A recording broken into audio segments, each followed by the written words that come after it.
নমস্কাৰ আমাৰ education channel unique science থিওৰিলৈ তোমালোকক সকলোকে স্বাগত জনাইছো আজি মই high secondary first year second unit structure of এটমৰ কিছুমান প্ৰবলেম ডিসকাশন কৰিবলৈ আহিছো আৰু আজি মই প্ৰবলেমখিনি ফটো ইলেক্ট্ৰিক ইফেক্টৰ ইম্পৰ্টেন্ট কিছুমান ফৰ্মুলা আছে আৰু এই ফৰ্মুলাৰ ওপৰত বেছ কৰি আমি প্ৰবলেমবিলাক কৰিম তাৰ আগতে আমি অলপ ৰিভিউ কৰো আমি ৰিভাইজ কৰো what is called photoelectric effect so photoelectric effect আমি পঢ়িছিলো suppose এখন metal surface তেতিয়া এই metal surface ওপৰত এটা frequency of light is strike কৰে এটা suitable frequency of light is strike কৰে তেতিয়া কি হয় এই metal ওপৰত কি হৈ যায় তোমাৰ ইলেক্ট্ৰন ইজেক্ট হয় এই যে metal ওপৰত ইলেক্ট্ৰন ইজেক্ট হৈ গ'ল এই ফেনোমেননটোকে কি বুলি কোৱা হ'ল ফটো ইলেক্ট্ৰিক ইফেক্ট বুলি কোৱা হয় এতিয়া এই ইলেক্ট্ৰনটো ইয়াৰ পৰা ইজেক্ট হ'ব কাৰণে তোমাৰ এটা sufficient amount of energy required হয় and that sufficient amount of energy আমি কি বুলি কৈছিলো work function বুলি কৈছিলো so work function আমি w not da বুজোৱা হৈছিল so এতিয়া কথা হল কি so যদি incident into light that strike কৈছে metal surface ওপৰত তাৰ যে frequency যে new হয় so according to Planck's quantum theory এই incident radiation to energy হ'ব E is equal to h nu so E is equal to h nu S is a Planck's constant, nu is the frequency of the radiation. So that means incident into radiation energy হৈ গল E is equal to h nu. এতিয়া এই যেটো electron টো eject কৰিব কাৰণে যেটো minimum amount of energy লাগে তাক ওয়াৰ্ক ফাংশন বুলি কোৱা হয় আৰু এই ইলেক্ট্ৰন টো ইজেক্ট কৰিব কাৰণে যেটো মিনিমাম এমাউন্ট অফ ফ্ৰিকুৱেন্সি লাগে তাক কি বুলি কোৱা হয় threshold frequency বুলি কোৱা হয় আৰু threshold frequency nu not দ্বাৰা বুজোৱা হয় যদি work function w not হয় threshold frequency nu not হয় তেতিয়া w not is equal to কিমান হ'ব h nu not this h nu not also called threshold energy এই যে threshold energy বা work function টো হৈছে এটা মেটেলৰ minimum amount of energy আৰু সেই amount of energy টো হলেহে ইলেক্ট্ৰন টো কি হয় মেটেল সাৰফেস পৰা ইজেক্টেড হয় আৰু ইয়াতকে যদি কম এনাৰ্জি হয় work function যদি কম এনাৰ্জি হয় ইনসিডেন্ট ৰেডিয়েশন টোৰ তেতিয়া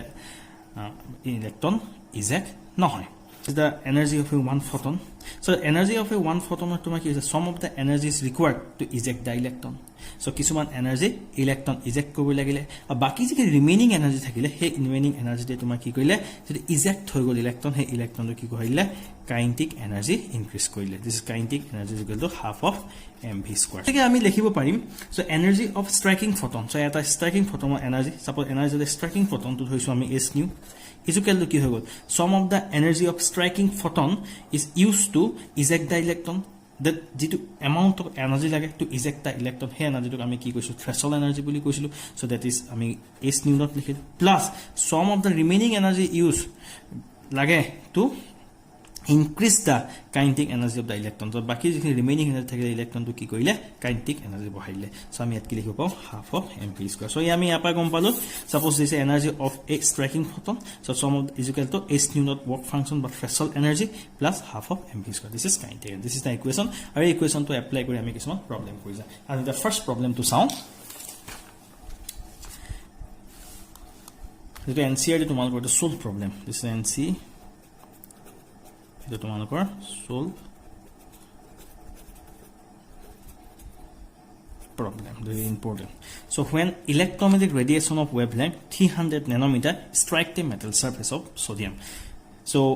এটা ৰেডিয়েশন আছে যা wavelength দিয়া আছে কিমান দিয়া আছে তোমাৰ 300 nanometer so 300 nanometer wavelength ৰ এটা ৰেডিয়েশনে এটা মেটেল সোডিয়াম মেটেল স্ট্ৰাইক কৰিছে খুনা মাৰিছে so strike কৰি দিয়া লগে লগে লগালক electrons are emitted with a kinetic energy of 1.8 into 10⁵ joule per mole that means so what is the minimum energy needed to remove an electron from sodium so what is the minimum energy লাগে কিমান minimum energy determine কৰিবলৈ গৈছে to needed to remove an electron from sodium that is our aim ki our aim hoise this is a minimum amount of energy this minimum amount of energy work function ka threshold energy koi our prothom aim hoise this amount of energy determine kora next koise what is the maximum wavelength that will cause a photoelectron to be emitted or maximum wavelength kiman eta photoelectron emit koribo karone so that means so eti ami dekhisu mo olop akot koisilu eta minimum amount of frequency of radiation lage electron ta eject koribole jodi frequency jodi minimum hoy suppose a minimum frequency to ami ki koisilu threshold frequency koise threshold frequency kiman ase nu not so we know that frequency in inversely proportional ki hobo 1 by lambda that is wavelength that means frequency is the minimum hoy wavelength কি হ'ব maximum হয় যদি আমি ন্যূনতম ভ্যালুটো যদি determine কৰিব পাৰো from this equationৰ পৰা equationৰ সহায়ত আমি ন্যূনতম ভ্যালু ডিটাৰমাইন কৰিব পাৰো তেনেহলে আমি কি ডিটাৰমাইন কৰি maximum wavelength আমি lambda ভ্যালুটো ডিটাৰমাইন কৰিম this is our aim so our aim is determination of maximum wavelength of the radiation again with determination of minimum energy this is threshold energy of sodium atom this is a very important problem so now আমি first আমি ইয়াত কি given আছে আমি given খিনি সহায়ত আমি প্ৰবলেমটো কৰিবলৈ লৈছো this is an your solve problem so first wavelength দিয়া আছে তোমাৰ 300 nanometer so wavelength দিয়া আছে lambda is equal to দিয়া আছে তোমাৰ 300 nanometer so 300 nanometer আমি কনভাৰ্ট কৰিছো মিটাৰলে তেতিয়া তোমাৰ হৈ গল 300 into 10 to the power minus 9 meter so again so first আমাৰ aim হৈছে energy of striking photon so আমাৰ গম পাইছো this is metal surface a metal surface তোমাৰ এটা radiation strike কৰিছে হয় radiation to wavelength দিয়া আছে তোমাৰ 300 nanometer so যদি radiation যদি wavelength দিয়া আছে তেনেহলে আমি কি কৰিব লাগিব এই radiation সহায়ত যে striking যেটো photon আছে striking photon of energy that means কি ডিটাৰমাইন কৰিব লাগে ডিটাৰমাইন কৰিব লাগে is equal to is energy striking photon energy determine কৰিব লাগে so that means so striking photon energy is equal to হৈ গল তোমালোকৰ is nu so new theta আমি কি লিখিব পাওঁ s into আমি c by lambda so s of value আমি জানো constant 6.626 into 10 to the power minus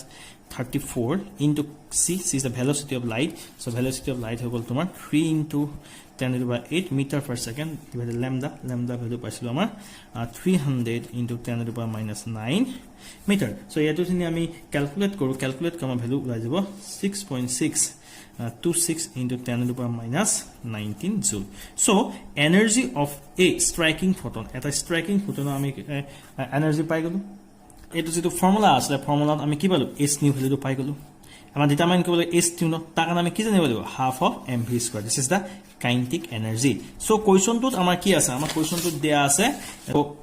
ইয়াত দিয়া আছে kinetic energy of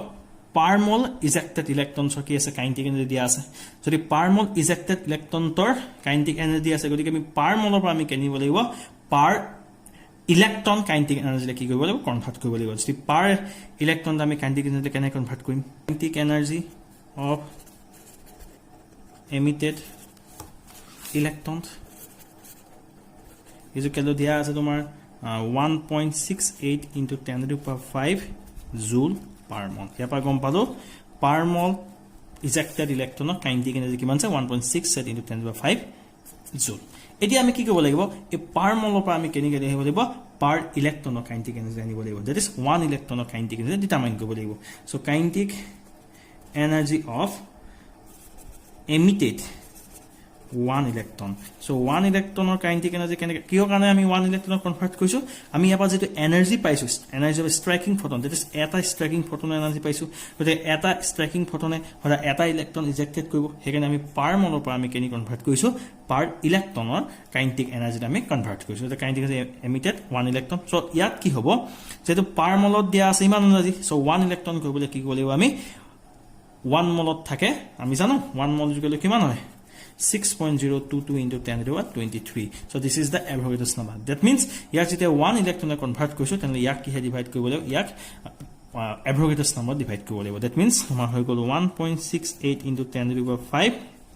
divided by Avogadro's number 6.022 into 10 to the power 23 so here have the kinetic energy of the emitted 1 electron pai golo 2.79 into 10 to the power 19 joule so আমি যেটো formula আছে আমি ফর্মুলাটো মতে আমাৰ গুটেখিনি value পাই গলো আমি kinetic energy পাই গলো আমি ওয়াৰ্ক ফাংশন পাই গলো আমি এনাৰ্জি অফ দা স্ট্ৰাইকিং ফটোন পাই গলো তেতিয়া আমি কি ডিটাৰমাইন কৰিব পাৰিম work function that means minimum energy required for ejected electron to আমি পাই যাম so again we know that so energy of striking photon is equal to tomar minimum energy required to eject electron minimum energy required to eject electron plus kinetic energy of electron so ami energy of the striking photon pai gelu so what is the energy of the striking photon this is the value of the energy of the striking photon 6.626 into 10 to the minus 19 joule So ইয়াত আমি লিখিলো 6.626 into 10 to the power minus 19 joule. So next, minimum energy required to eject electron. This minimum amount of energy required to eject electron is called threshold energy by work function. So plus kinetic energy আমি কিমান পালো 2.79 into 10 to the power minus 19 joule. So এটো যদি আমি minus কৰি দিয়া যায় তেতিয়া আমি পাই গলো minimum energy required for ejected electron is equal to amar kiman hoy gol 6.626 into 10 to the power minus 19 joule minus 2.79 into 10 to the power minus 19 joule. So it will be calculate my answer I got 3.84 into 10 to the power minus 19. So this is the minimum energy required for ejected electron. This amount of energy আমি কি বুলি কোৱা work function বা threshold energy. So this লিখিব পাৰো so minimum energy required for ejected electron is equal to কিমান পালো 3.84 into 10 to the power minus 19 joule. So minimum energy required for ejected electron is equal to আমি কি লিখিম threshold energy. This threshold energy value দেখি s nu naught. So s nu naught is equal to কিমান হ'ব 3.84 into 10 to the power minus 19 joule. So next part to আছে what is the maximum wavelength that will cause a photoelectron to be emitted. So photoelectron to emit কৰিবৰ কাৰণে maximum কিমান amount wavelength লাগিব হেতু determine কৰিব লাগে. Okay, so wavelength which আমি maximum wavelength উলিয়াব লাগে. So এটো আমি কেনেকৈ উলিয়াম এতিয়া threshold energy আমি পাই গলো বা minimum energy আমি কিমান পালো suppose minimum s newton দেখিছো. So minimum energy আমি পাই গলো কিমান 3.84 into 10 to the power minus 19 joule where nu naught is equal to threshold frequency. So nu naught যদি threshold frequency হয় তার সাথে আমি কি লিখিব পাৰিম nu naught is equal to আমি কি লিখিম c by lambda লিখিব পাৰিম. So this lambda is the maximum হৈ গল তোমাৰ this is the maximum wavelength. Why it is the maximum wavelength? So the threshold frequency is the minimum frequency হয় then lambda is the কি হ'ব maximum wavelength হ'ব. So substituting this value in equation this ইয়াত যদি আমি বহাই দিওঁ so তেতিয়া কি হ'ব s into তোমাৰ plus c by lambda is equal to 3.84 into 10 to the power minus 19 কিমান হৈ গল joule হৈ গল. So এতিয়া আমি এটা যদি ক্যালকুলেট কৰো so lambda is equal to তোমাৰ হৈ যাব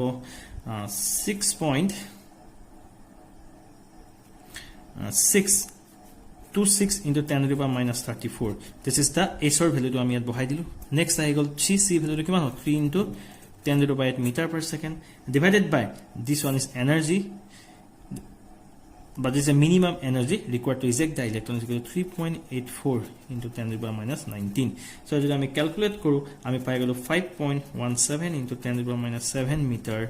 again আহি গল তোমাৰ 517 into 10 to the power minus 9 meter. So if you convert কৰো 517 nanometer this is the